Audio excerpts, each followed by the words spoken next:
Hello, नमस्कार मित्रांनो. तर बघा, मी आज नर्सरीमध्ये गेली होती आणि नर्सरीतून मी झाडं आणले. तर हे आहे डाळिंबाचं झाड. तर याला मी 50 रुपयामध्ये आणलं आहे. आणि हे आहे क्रिसमस ट्री. याला वैज्ञानिक भाषेत अरायकिया हेतेराफिला या नावाने ओळखले जाते. तर मला याची आवड होती, तर मी हे प्लांट घेऊन आणलं. तर तुम्ही बघू शकता, हे प्लांट छान दिसत आहे. तर तशाच प्रकारे मी हे बघा, हे एक छान मला रंगीबेरंगी पानाचे झाड दिसलं मला.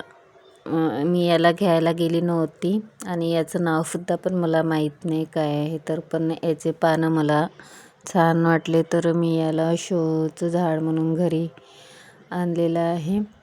आणि हे मला छान आवडलेलं आहे. तर त्याच्यानंतर हे माझ्या मुलाला आवडलं, याचे झाडांचे फुलं. तर मी हे त्याच्या आवडीने आणले. तर याला एक्सोरा जंगल जर्नियम असं या नावाने ओळखले जातात. आणि ह्या झाडाला मराठीमध्ये रुक्मिणी आणि रंगन असे 2 प्रकारचे नाव आहे. तर मी ह्या रुक्मिणी झाडाला पण आणलेले आहे. त्याला छान फुलं येतात आणि छान मोठं होतं.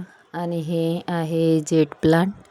तसं मी जेट प्लांट ऑनलाईन ऑर्डर केलं होतं, पण खूप दिवस जाऊनही पण ते प्लांट आलं नाही. तर हे मला नर्सरीमध्ये दिसलं आणि हे मला 50 रुपयामध्ये मिळालं, तर मी याला घेऊन आली. तर आता ह्या झाडांना मी 2-3 दिवस असंच ठेवणार आहे आणि त्यानंतर मी याला रिपॉटिंग करणार आहे. तर मी फक्त 2 झाडं घ्यायला गेली होती आणि बघा, मी ही 4-5 झाडं घेऊन आणले आहे. तर याचा नंतर मी याला दुसऱ्या कुंडीमध्ये बघा अशा प्रकारे लावलं आहे 2 दिवसानंतर. तर हे क्रिसमसचं झाड बघा छान कुंडीमध्ये छान दिसत आहे. तशाच प्रकारे मी हे जेट प्लांट आहे, हे पण कुंडीमध्ये लावलं आहे. तर बघा, त्याला कुंडीमध्ये लावल्यानंतर किती छान दिसते. त्याच्यातला कचरा वगैरे काढून कुंडीमध्ये लावलेलं आहे मी ते. आणि त्याच्यानंतर जे मी झाड आणलं होतं ते हे आहे. तर याला मी अंगणामध्ये लावणार होती. तर माझ्या मुलांनी म्हटलं की शेळ्या वगैरे खाऊन टाकतील माझ्या झाडाला, तर तू इथे गच्चीवर लाव. तर मी याला आता सध्या बादलीत लावलं आहे आणि काही दिवसानंतर मग ही बादली गच्चीवर नेऊन ठेवणार आहे. तर कारण की आमच्याकडे ढोरं खूप येतात आणि झाडं खातात, तर त्याला भीती वाटते की मी एवढ्या याच्याने झाड आणलं आणि माझं झाड खाऊन टाकेल. तर त्याने मला गच्चीवर ते झाड न्यायला सांगितलं. तर तुम्हाला दाखवते मी 8-10 दिवसा अगोदर माझं जे झाड चांगलं झालेलं होतं आंब्याचं. तर ते बघा पूर्ण खाऊन टाकलं खाबोळापासून. आणि रात्रीच्या वेळेस कुणाची तरी म्हैस आली आणि त्या म्हशीने पूर्ण पानं खाऊन टाकले. आणि आता पहा, त्याला नवीन पालवी फुटलेली आहे. हे आंब्याचं झाड छान झालं होतं. याला लावून 4 वर्ष झाले आहेत. आणि हे असंही ढोरं खातात, त्याच्यामुळे याची वाढ खुंटलेली आहे. तर त्याच्यानंतर मी तुम्हाला दाखवणार आहे की मी डाळिंबाचं झाड लावलेलं आहे. तर त्याच्या अगोदर बघा, हे निंबाचं झाड आहे.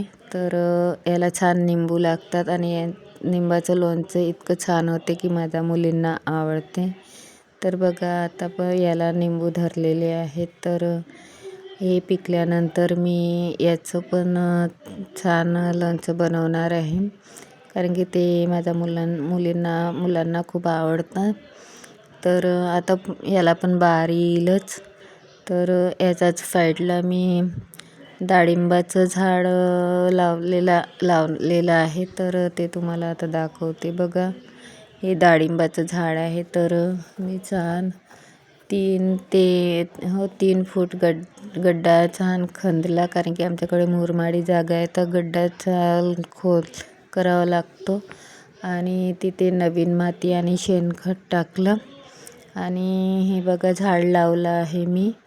आता याला मी जाळी लावतच होती. लावता लावता मला थकवा आला, तर मी व्हिडिओ शूट करायला घेतलं आणि आता मग व्हिडिओ शूट केल्यानंतर मी ही जाळी पूर्ण लावून देणार आहे, कारण की याला काही शेळ्या वगैरे काही ढोरं वगैरे येतील तर खाल्लं नाही पाहिजे म्हणून.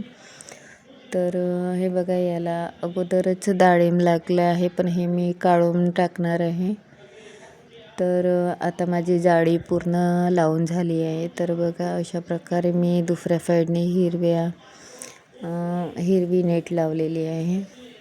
तर याला आता मी काहीच खात नाही दिलं वगैरे, कारण की हे नवीन झाड आहे. तर फक्त शेणखत टाकलं आहे.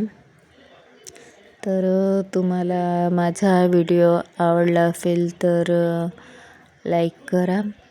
तर ह्या झाडांची वाढ मी तुम्हाला नंतर दाखवणारच आहे. तर माझ्या व्हिडिओला लाईक करा, कॉमेंट्स करा. ह्या झाडाचं नाव मला अजूनपर्यंत माहीत झालेलं नाही आहे. तर ह्या झाडाचं काय नाव आहे तर मला प्लीज कॉमेंट्स करून सांगावं. तर तुम्हाला आणि माझ्या व्हिडिओला सबस्क्राईब करा. Bye bye.